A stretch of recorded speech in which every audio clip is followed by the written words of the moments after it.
Good afternoon.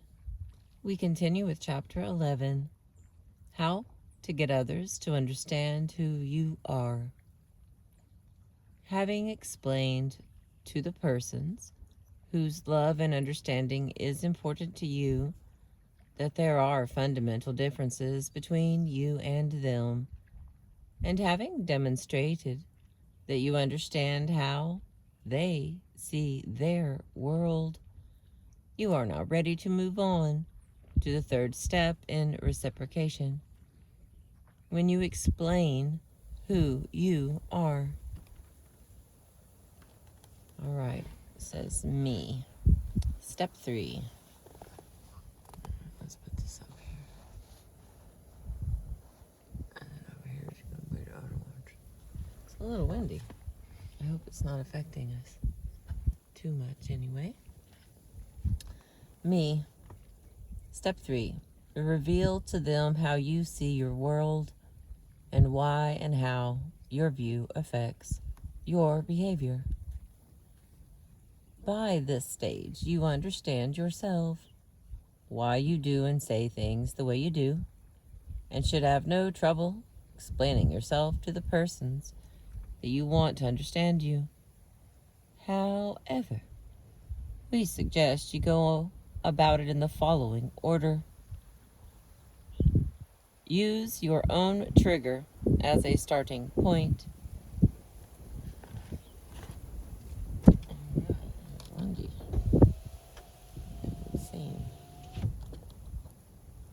There we go. Let's try that. Okay. Use your own trigger as a starting point. Keeping tuned in on their mood frequency, explain how different your own is from theirs. For example, Carl revealed how his trigger works to Suzanne this way. Much as I love the way you see things in terms of what is fair or unfair, I don't and can't see things in those terms. I see things in terms of what is rational or irrational. It's just the way my brain is set up. Just as you can't change the way you feel about things, I can't alter the way I think about the same things. You think with your heart, I think with my head. Maybe that's why I need you so much. You make up for what I lack. I need your softness and gentleness as much as you need my precision and astuteness. And the next one. Explain your own personality in terms of your own mood language.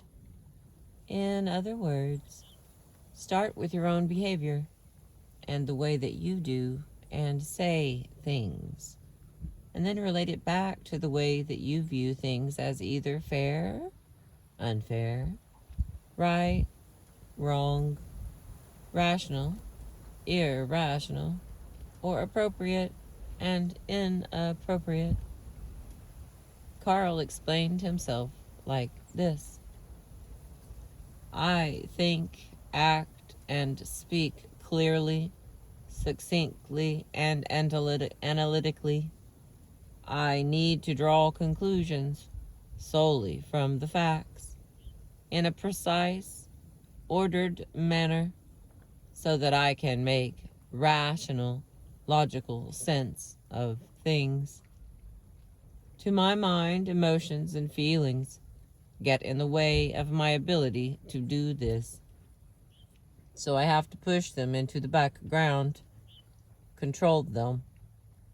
Unlike you, I don't have the innate ability to read people's feelings and make sense out of them. So I have to concentrate on what they're saying and the way they are saying it. I need to consider everything seriously and earnestly. So I get impatient with people, to my way of thinking, behave facetiously or glibly or shallowly. I know, I tend to say exactly what I mean, without proper regard for others' feelings. But to my mind, that is the way I see things. I can see how you, with your sensitivity to feelings, think I am being insensitive. But just as you have to evaluate the world through feelings, I have to evaluate it through reason. So just as you really have no choice in reacting to things the way you do, neither do I. Can you get a feel for the different way I think about everything? And the next says us. Step 4. Explore your differences together. Now that you both understand each other's very different way of viewing the world, it should be time to discover together what it is about each other that you need and why. Examine those apparently opposing ways you each have of thinking and feeling, of saying and doing things, and notice how neatly they counterbalance and complement each other. One of you supplies only half of your shared completeness. The other supplies the other half. Take your time discussing and appreciating those differences that each of you relies on to become complete. Step 5. Discover how your differences complement each other.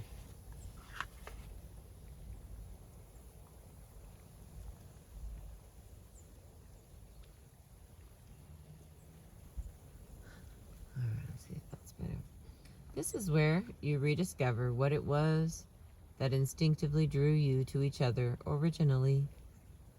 You need first to identify those particular differences about each other that you love,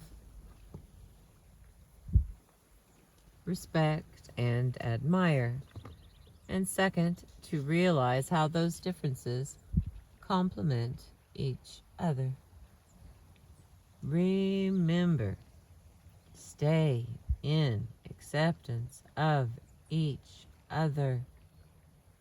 Accept what the other person means and not what you think he or she means.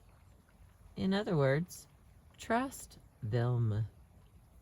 Focus only on the positive features of each other's personality.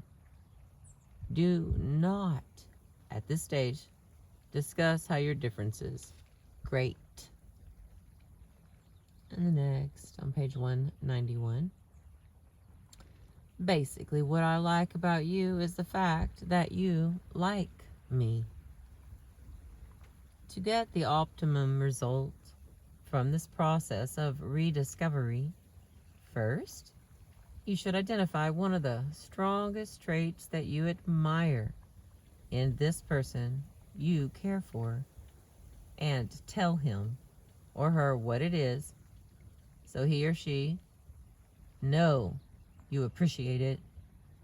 For example, a filler could tell a driver, "One thing I really like a lot about you is the way you make friends for us so easily at first meeting. You seem to draw people with your enthusiastic interest in them. Then you keep everyone riveted with your great stories and sense of humor. I find that very impressive." Second, the other person should identify the counterbalancing trait in you. For example, the driver would tell the feeler, "Well, I'm impressed by the way you keep our friends for us in the long term. You always keep up with them, remember what's important to them, always ask after their kids. You're so considerate of everybody." Finally, you should discover together how each of you needs that other person's way of doing and saying things to balance your own. For example, the feeler would suggest, "I guess without your instant impact, we wouldn't have any friends because I just don't have that spontaneous, outgoing charm you do. It just isn't me. And the driver could counter. Sure, but without your genuine, warm interest in them, we wouldn't keep them. I lose interest in them once I know all about them. That's exactly when you're at your best. And conclude. So, between us, we seem to cover all the bases as far as making and keeping friends are concerned. Not a bad team. And the next. He needs me the way I am as much as I need him the way he is. At this stage of the reciprocation process, a young couple who agreed to test and use the 3 R's suddenly understood the roots of their mutual attraction and their counterbalancing need of each other.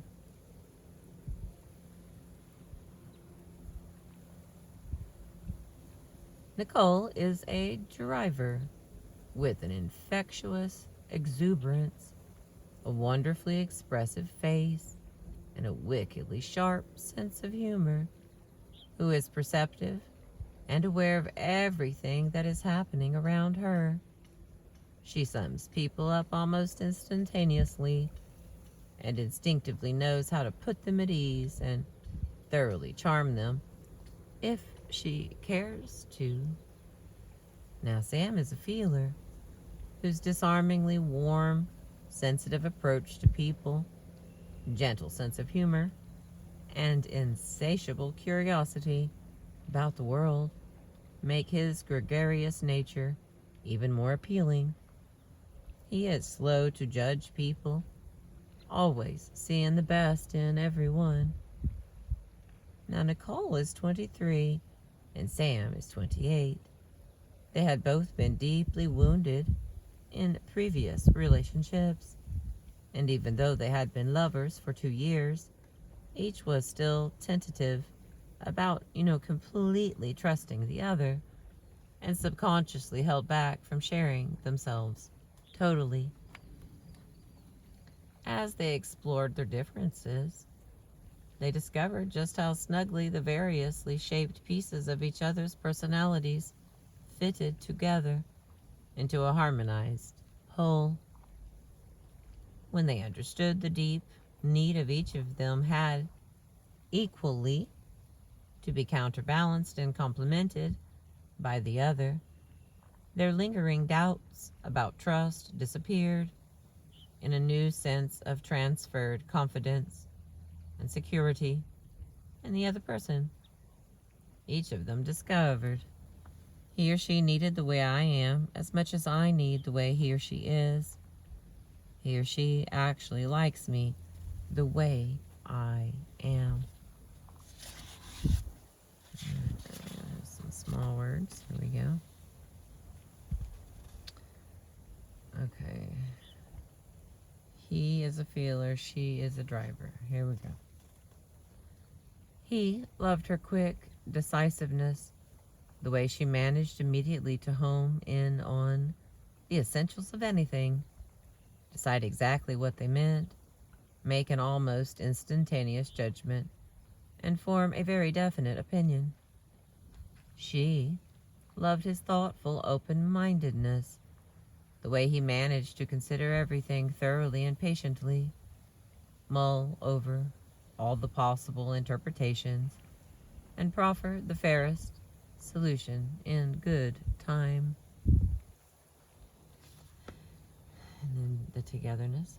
They realized that combining these two very different ways of reacting to the world, treating each other's views with respect, they each gained new and valuable insights into things that, alone, they would have been unaware of. They also realized that at those times, when a quick decision was needed, he relied on and trusted her to make it. Whereas, at those times when a more in-depth decision was required, she just as trustingly relied on him to supply it. Now, he loved her strong and definite opinions about everything. He loved the way she would react indignantly to things she thought were not right, in that exciting, dramatic way she had. And he loved it when she made pithy comments with her wickedly irreverent sense of humor. And she loved his considered and deeply thought out opinions about things. She loved the way he reacted unhurriedly and would never think of hurting anyone's feelings, even when they weren't within earshot. She loved his gentle sense of humor. And together, they discovered that they both felt somehow comforted and made secure by each other's approval of their own reactions. She felt that if he didn't consider her behavior over the top, actually enjoyed her dramatic reactions, and regarded her opinions with respect as being worthwhile, then she was validated in being who she was. She didn't have to pretend to be anyone else.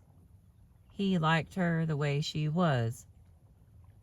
He felt that since she didn't consider him indecisive, actually respected the way he'd only make a decision after he'd considered everything, took his opinions very seriously, and enjoyed his humor. She confirmed and sanctioned who he was. They both realized they could be themselves because the other person actually liked the way they were. He admired her ability to face any issue head on and say directly what she thought about it without any extraneous considerations of fear or favor. And she respected his laid-back ability to let things take their own course without his interference. And together, they discovered that he moderated her frequently mercurial, on-the-spot judgments, and she stimulated his frequently over-accommodating lack of reaction. They also realized that their differences gave each of them a mutually trustworthy standard against which they could gauge their own reactions. She realized she trusted his respect for her so much that if he indicated he thought she had gone too far, she probably had. And he found that if she let him know that he should finally do something, he trusted her judgment so thoroughly that he felt bound to step in. She loved his protective gentleness, his reliable deliberation, and his consideration for her feelings, even at the expense of his own or his family's. She liked the way everyone liked him. And he loved her passionate assuredness, spontaneous unpredictability, and fierce loyalty to him. He liked the way other people admired her. Together, in fact, they liked almost everything about each other. They each loved how the other made them feel needed and important. They both felt not only loved, but loving. And step 6. Examine how your differences can grate against each other in conflict. This is the stage where you both come to an understanding of how your differences can rub each other the wrong way, with the onset of stress and rejection. However, you should not move into the stage until you have both fully realized just how much you admire and need each other's particular way of reacting to the world and each other.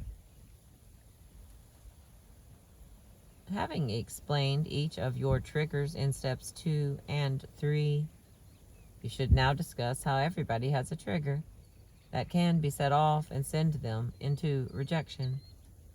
discuss how, in feeling rejected, we all reject the person who is rejecting us.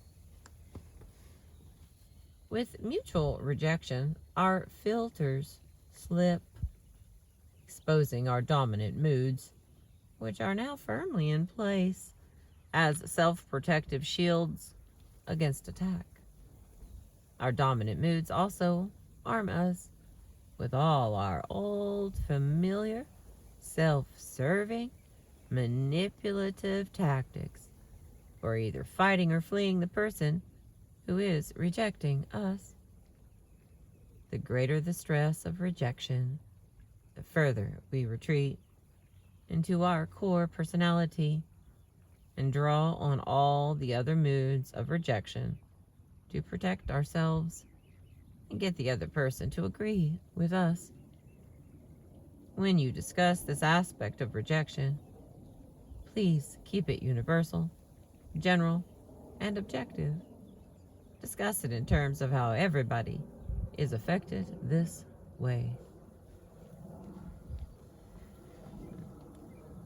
Once you can both comfortably acknowledge that this is what happens to everyone in rejection, turn to an examination of your own triggers and your respective dominant moods that become your personal shield against attack. Be cautious at this stage. Stay in acceptance and examine each other objectively. Do not allow blame or reproach to shift you into the moods of rejection. If you can do this with a sense of humor, all the better. Learn to laugh at yourselves. Begin with each of the traits you find appealing in each other when you are in mutual acceptance. Then carefully examine how each of these same traits can suddenly appear to change character when they are intensified and directed against each other in the stress of rejection, turning into apparently threatening and hostile traits. The next category, the flip side. Sam began with Nicole's driver trait of passionate enthusiasm that he found so appealing when she was in acceptance of him. He then carefully examined how, in rejection, this very same trait intensified into the all-out, overwhelming, and dramatic mood of anger she directed at him. In other words, he saw that she was as passionately enthusiastic in her rejection of him as she was in her acceptance of him. All of the traits that he disliked so much in her when they argued were not incomprehensible perversions of who she was, but merely extensions of the very same traits he admired in her. Her character did not change in conflict. It was his perception of her character that changed. Nicole began with Sam's feeler trait of emotional sensitivity and saw how, in rejection, it intensified into the hypersensitive touchiness he displayed over anything she said or did to him. In re-examining the birthday party incident, Carl noted this same intensification of Suzanne's emotional sensitivity when she was in rejection. He finally saw how and why she overreacted emotionally. The same quality he loved in her in acceptance had become the very quality he had not been able to understand or deal with when she was in rejection. However, now he realized that, given who she was, she could no more change this aspect of her character than he could change any aspect of his. But he could understand it. It suddenly made sense. He no longer saw her reaction as merely an irrational piece of nonsense, but as a necessary and valid part of the integrity of her personality. And Suzanne, in examining Carl's analyzer trait of rational directness, realized for the first time that when he had compared the gifts at his birthday party, he had not in fact been rejecting her. He had merely been acting in accordance with the integrity of his personality. There had been no malicious intention to embarrass her or make her look foolish at all. She had misread his motives. Suzanne now saw how Carl's traits that she loved so much in him, when they were in acceptance of each other, became the very thing about him she misunderstood and misinterpreted when she was in rejection of him. What had caused her to misinterpret his action, and what had caused him to misunderstand her reaction to it, was the fact that in rejection, we all see each other myopically through our own dominant mood. We judge others solely in our own terms. In other words, when we are in rejection, we cease entirely being open-minded and objective, and instead become blinkered, narrow-minded, and entirely subjective. Simply by understanding what happens to each other in rejection, we find we can no longer automatically assume that each other's intentions are completely mean-spirited, ill-conceived, and base. The following clash charts illustrate how the four personality types actually perceive one another's behavior in mutual rejection. It shows how each type's dominant mood gives a false coloring to his or her perception of what the other person is really doing and saying. Use these charts as a guideline in your exploration of how your personality traits can grate against each other when your dominant moods of rejection clash head on.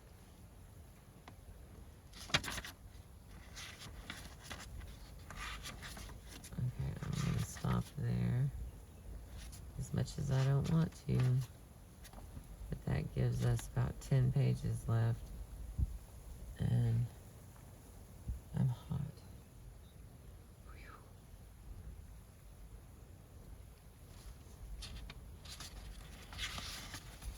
Put all those together.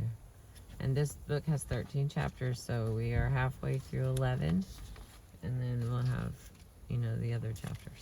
So, thank you for being here. Remember to like and subscribe, pretty please. And I appreciate you letting me read to you today. I've been reading How Can I Get Through to You by D. Glenn Foster and Mary Marshall about the personality types. I will see you in the morning. I appreciate you. Have a beautiful, happy today.